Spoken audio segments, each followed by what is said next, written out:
What are the factors that influence the price elasticity of supply? What makes supply elastic or inelastic for a good or service? First factor is the level of spare capacity. How much spare capacity does a firm has? How much spare land, spare machines, labor that's available to work? The greater the spare capacity, the easier it is for firms to produce more very quickly, and therefore the more elastic supply is likely to be. Number two, the level of stock.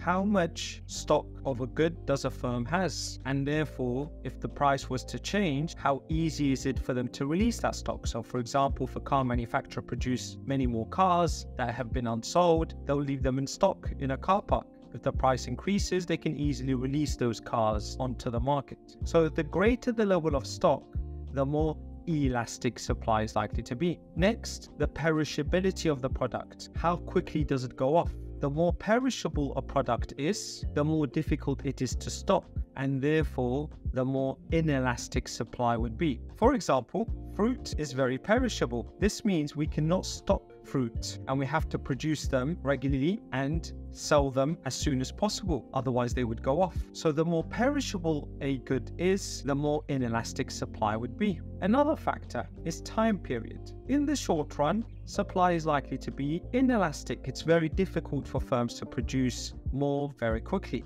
But in the long term, supply could be more elastic. For example, a firm could spend or invest in a bigger factory.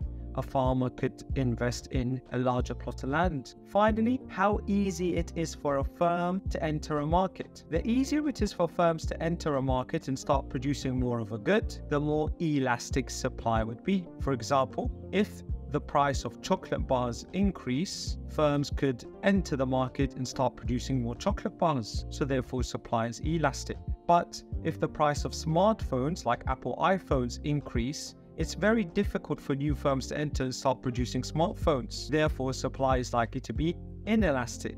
Any questions? Comment below.